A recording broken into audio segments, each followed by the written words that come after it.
What's up, YouTube? K-Boots Adventures here. So I'm gonna just do a quick video, um, rating my Unbroken Bonds of Battle book. It's a war book. But yeah, let's get back into where we left off. I think last video we just done the introduction. So we're gonna start off on,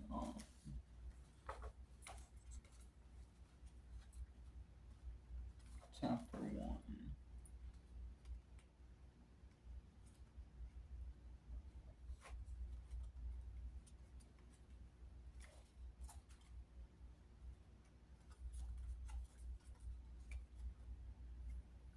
This won't be a real long video, because I don't have a lot of storage on my phone to have a long video, but yeah, we'll be able to do at least a 15-minute video.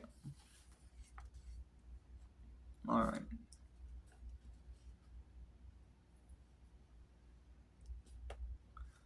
I think it's summed up in 2 words. I care.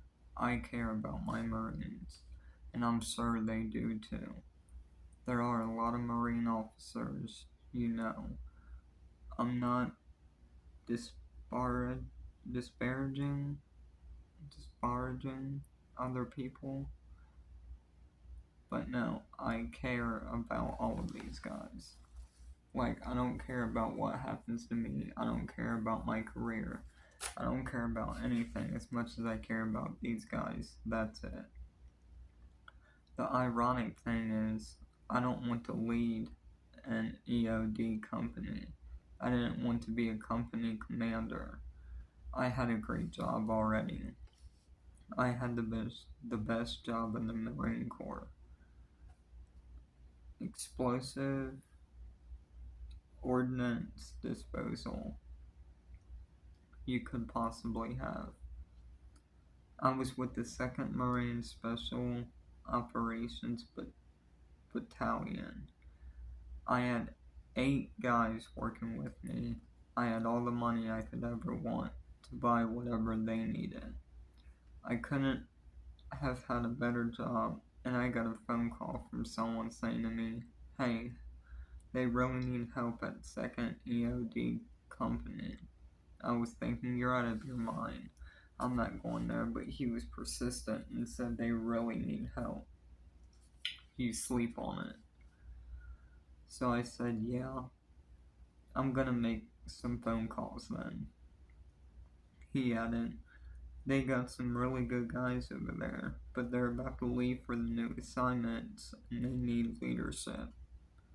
I did what I said I would do. I made some phone calls. I thought about it. I thought about the reason why I became an officer to begin with. It came down to this. Hey, this is what you did this whole thing for. And now you're going to turn around on that because you have this cushy job over at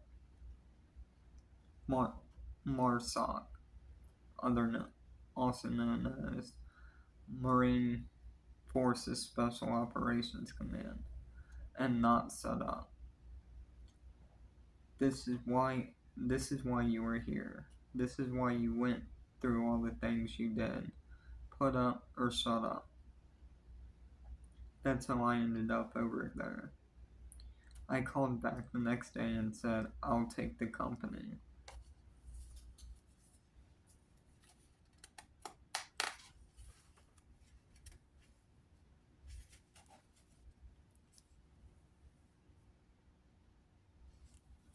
Okay, so now this, I'm not sure, because I don't read books a lot, so I'm not sure why this is covered in gray, but I'm going to read this. It's on this page,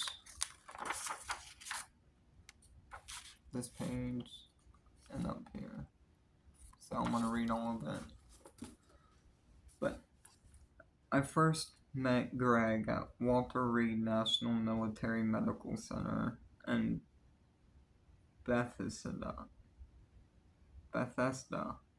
Maryland, in 2011.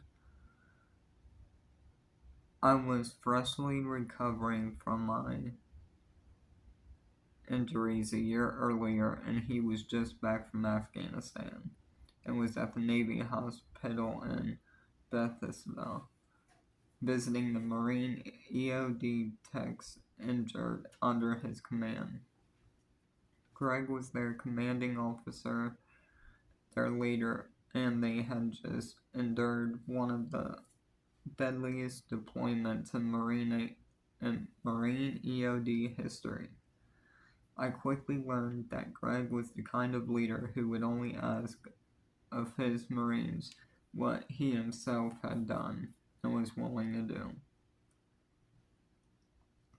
Good leaders know their subordinates well, but great leaders have walked in their shoes. The community of Marine EOD or bomb technicians is a small, very specific group made up of Marines who all have certain things in common. Every EOD tech comes into the field having already enlisted. No commissioned officers are allowed in, as some other job, and spent years in the corps doing it. They are either single or have written permission from their spouse to partake in such a dangerous job. And most importantly, they have chosen this job for themselves. No Marine is forced to do it. In short, every Marine who becomes an EOD tech did so because they wanted to and worked hard to earn it. The underlying culture of bomb disposal is one of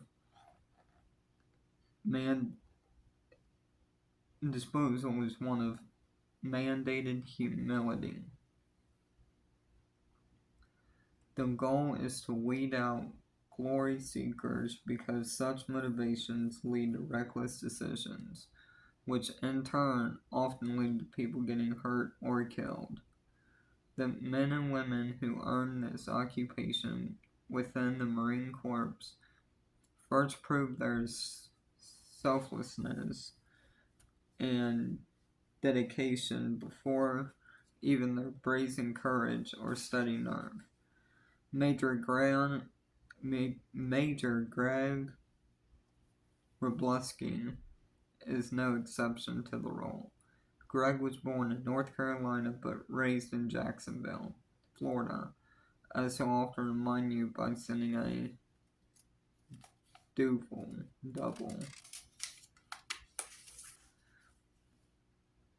text referring to Double County, Florida.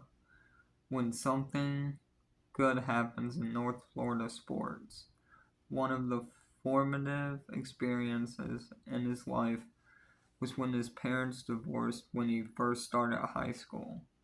The middle child with an older brother who was off to college and moving in a new direction, and a younger sister whom he didn't want to burden with his feelings. Greg did what a lot of intellectually smart and emotionally developing kids do. He chose to shut himself off in response. He didn't confide in teachers or coaches or friends. He just sucked it up and moved on. Getting out and getting away was the way forward for Greg. He figured if he could just isolate himself, then things would go his way. That picture of a man who shut himself off is a far cry from the man who defines himself by how much he cares. Greg is that rare Marine who rose through the ranks from an enlisted man to officer, what we refer to as a Mustang. From parachute rigger to enlisted EOD technician to EOD officer to Special Operations Command, and then that crucial period as the commander of an EOD, until wearing the rank of major is a steep climb. What makes Greg special is that while his rank changed from black chevrons to gold oak leaves, the type of man and marine he is didn't. The price you pay for leading and caring and staying true to who you are and what you believe about yourself can sometimes be high. But because you did all those things and you are all those things, other people step up and try to follow the example you set and let you know that they care. Not just about you, but also in the way you do the job. We have inherent bonds and responsibilities as Marines, NEOD techs. We accept and live true to the idea that our job is to take the risk and potentially sacrifice ourselves for the oftentimes nameless and faceless men and women around us. Be they Marines, we're, we're supporting the local population or the brothers and sisters we work alongside. The commitment to sacrifice is consistent. However, when you're defending brothers downrange, people you spent years getting to work and to know and love and work with, that's the kind of bond you can only earn on the battlefield. The kind that a peer turned commanding officer like Greg feels for a lifetime. But yeah, I think I'm gonna go ahead and end the video here. But yeah, hope y'all enjoyed the video. And yeah, just make sure y'all hit that like and subscribe button. And stay tuned for the next video. Cable's Adventures is out.